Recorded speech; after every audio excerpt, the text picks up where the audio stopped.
genius can open every door in football, except the one that keeps you inside.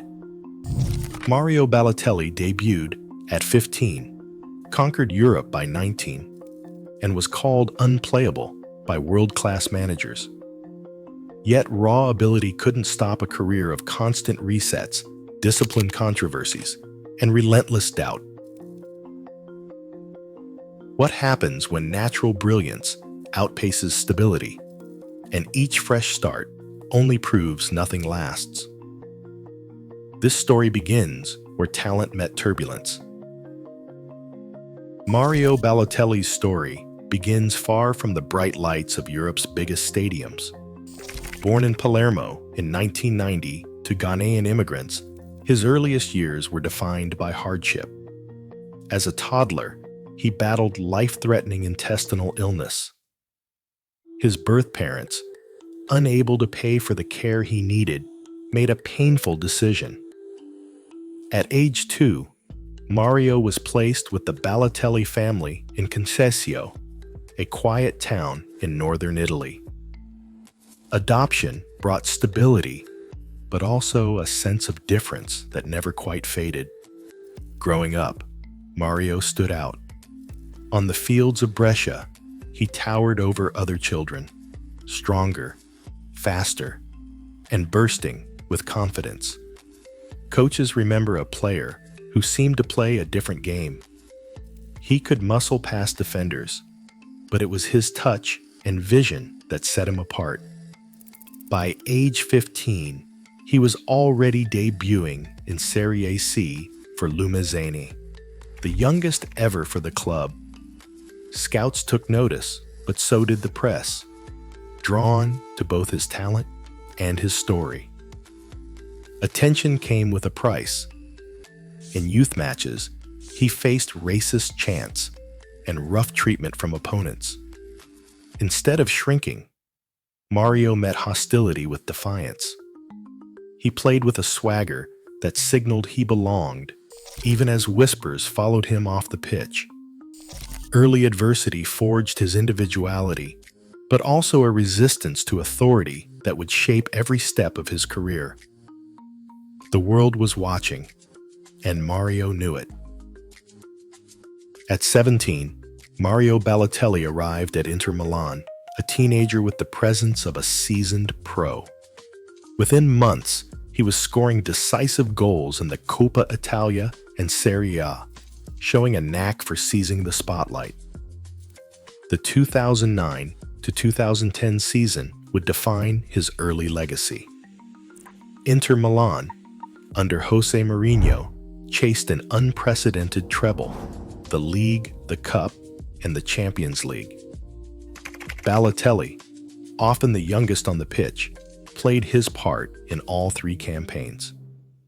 He scored 26 times in 86 appearances for Inter, delivering in high-pressure moments that demanded composure beyond his years. In the Champions League, he found the net against Dynamo Kiev and set up crucial goals on the road to the final. Teammates and coaches called him a big-stage performer, unafraid of the biggest nights. Yet even as he celebrated trophies alongside legends like Samuel Eto'o and Diego Milito, tension simmered beneath the surface. After a semi-final win over Barcelona, Balotelli threw his shirt to the ground in frustration, drawing whistles from his own fans and a hefty club fine.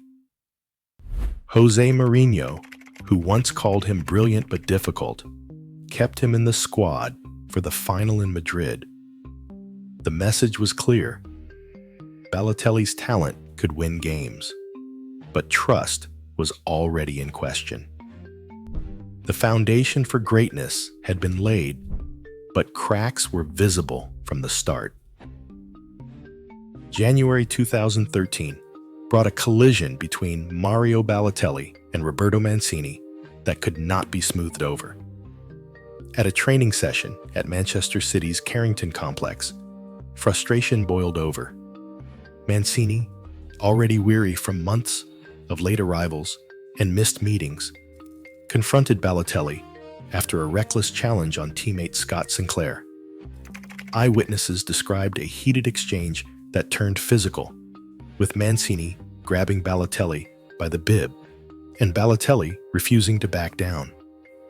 Staff and players rushed in to separate them, but the damage was done. The club responded with a 4-match suspension and a fine of £80,000.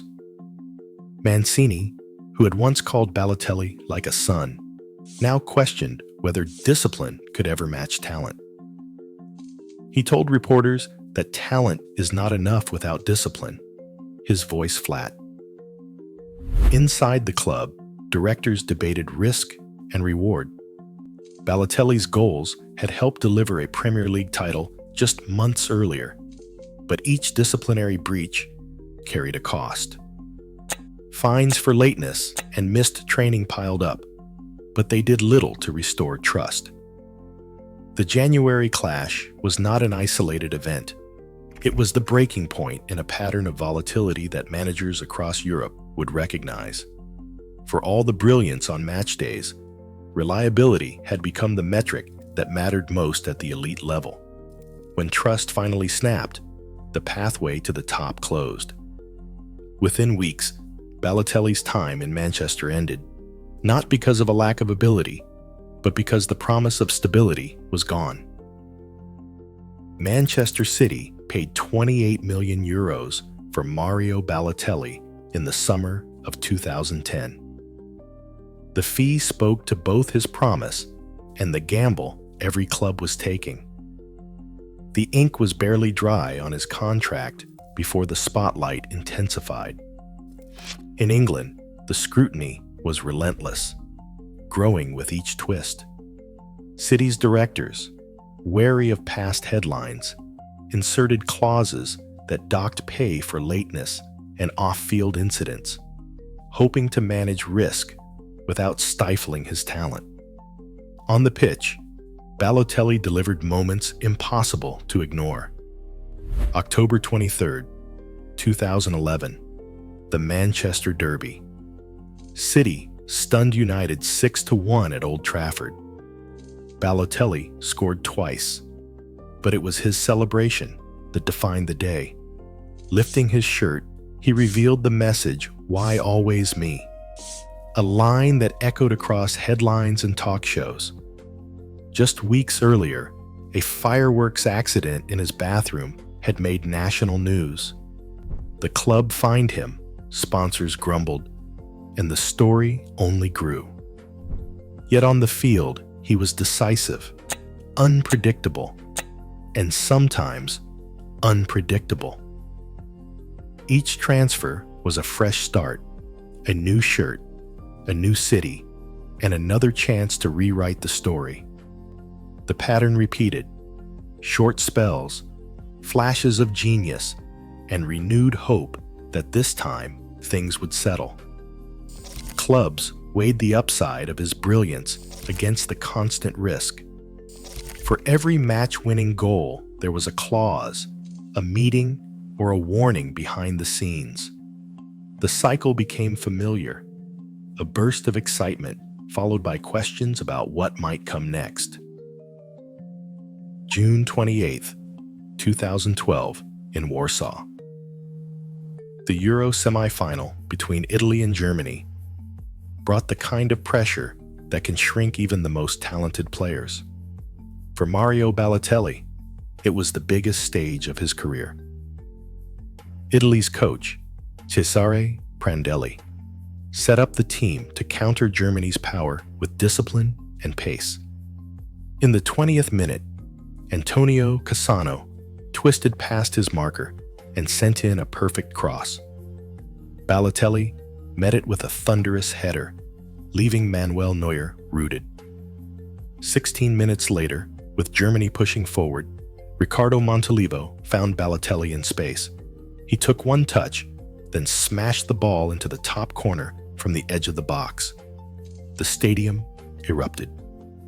Balotelli tore off his shirt, muscles tensed, face defiant, a celebration that became instantly iconic. Italy won 2-1. Balotelli's brace sent his country to the final and made him joint top scorer of the tournament. For one night, his focus and power were unstoppable. The world saw what happened when his talent met the right moment. A player capable of deciding the biggest matches, not just participating in them.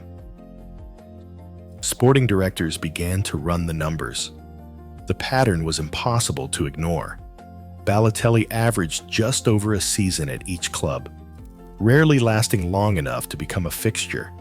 In every new city, a burst of excitement and a contract built on hope. Risk became the real currency.